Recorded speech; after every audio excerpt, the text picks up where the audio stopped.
After I graduated from high school, I did a degree in commercial art, in advertising design.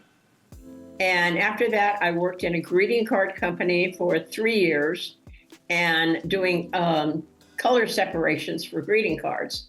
And got really bored and realized that I had to go back to school. So I went back to school as a drawing and illustration major. And I went through and got ready to get my degree. And my very last semester, I took a jewelry class. And it totally turned my world around. It was incredible. It was exactly what I realized it was exactly what I should have been doing all along. And so I changed my major and just started taking metals classes and just concentrating on doing all kinds of metals. And this was in 1966 at Cal State Long Beach.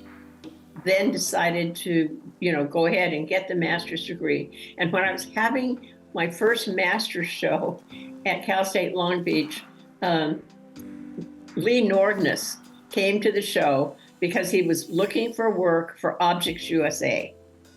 So that was really my first exposure, and that was when all of this began. I just kept doing metal, and Alvin Pine was my instructor. He was really hard. The class was really difficult. I had avoided taking it because I knew it was really time-consuming and difficult. But that first semester, I knew that was it. That was going to be what I was going to be doing for the rest of my artistic life. It was the actual process of moving metal around, making metal do things with my hands, realizing that I could actually make things, learning to saw, learning to file, learning to solder, all the things that are so easy to do with other materials are not so easy to do with metal, but they're fun to do. And I realized that I loved the concentration, I love the patience, I love the carefulness, and the all that goes with working with metal. And the fact that it is, you can mess things up really easily. You have to be really, really understanding of your procedure. I started the metals program at Cabrillo College in Santa Cruz County in 1970. And through the whole 25 years that I taught there, I taught 4 6-hour classes a week and had over 100 students each semester. And it was totally absorbing. It took all of my time and all of my energy to do my job. And I realized at that time that the best work that I did, the work that I was the most interested in, and the work that came out the best was work that I did when I was on sabbatical. I had 2 sabbaticals during that time. And I also realized from the very beginning that I needed to retire as soon as I could so that I could get into the studio, because that really has always been what I like to do. So when I was able to retire, it was, it just gave me the freedom it not only freed up my time, but it freed up my mind. I didn't have to constantly be thinking about what was going on at school and supplies. I taught the whole jewelry program myself. So it was a big job. It was a really big job for 25 years. Before I was able to, get into the studio like I could after I retired, the work that I made was more formulaic. It was more stylistic. It was more involved with an idea that I would have and then be able to put together, but I would always be thinking about other things. Once I retired, I was able to really concentrate, and my work became much more personal. The work after, I would say 2000, or say 1999, 2000, is totally different to me than the work that I did prior to that, because it is so much more descriptive of what I was trying to do. It was so much more important to me emotionally and physically because the memories involved. My work is always about things that happen in places. And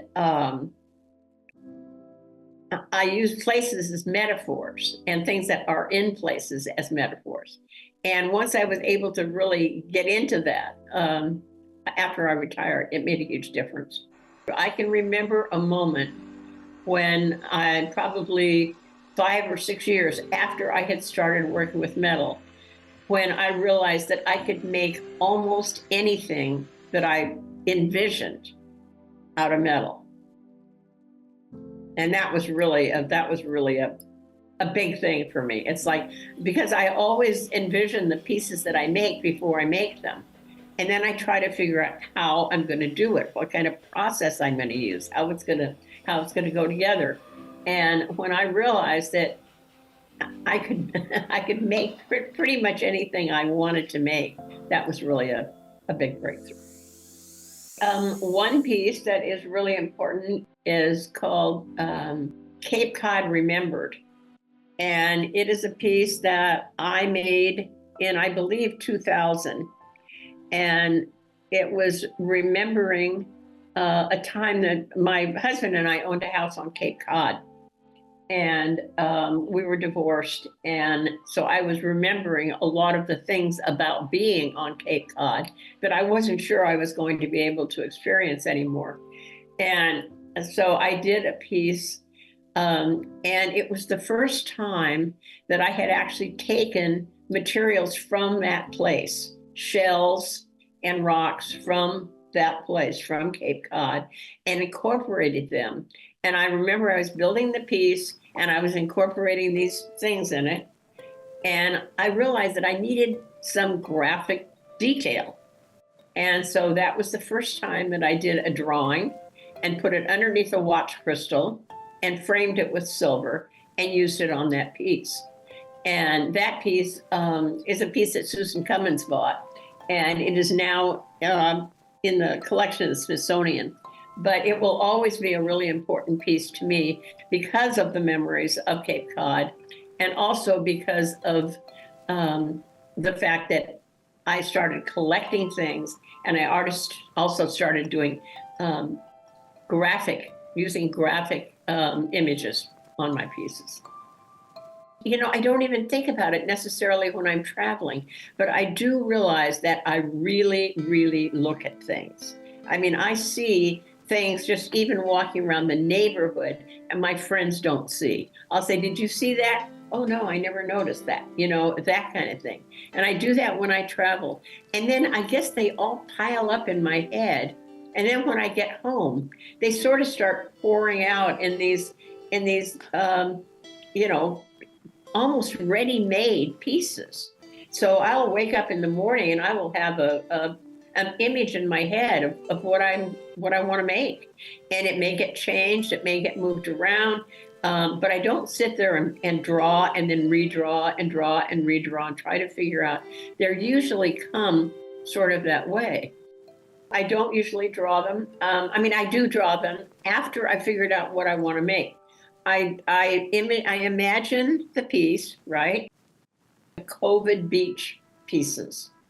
For one of those pieces, I found this beautiful shell at the beach, and I knew that I wanted to incorporate it somehow. I woke up one morning and I thought, oh, this is exactly what I want to do. And I had the shape, kind of the image in my head.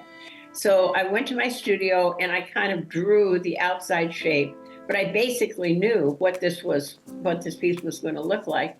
But what I had to figure out was how I was going to make it. And this is the part that's really fun for me, because I've got so much technique now that there were like probably 10 or 12 different ways that I could have made this piece. So then I try to figure it out. And if I have technical issues, I will draw things to try to figure out how things are going to work technically. And I do make models sometimes in order to figure out how things are going to work. And I also do, examples. I test out certain like textures or surfaces to see if that's exactly what's going to happen when I make the piece, or if it's going to be what I want and what's going to go with the rest of the piece. But that's basically how I work. And then once I've decided how I'm going to make it, then I figure out the procedure, and then I start actually doing the construction. But there can always be models or drawings as I go. Things can change as I go.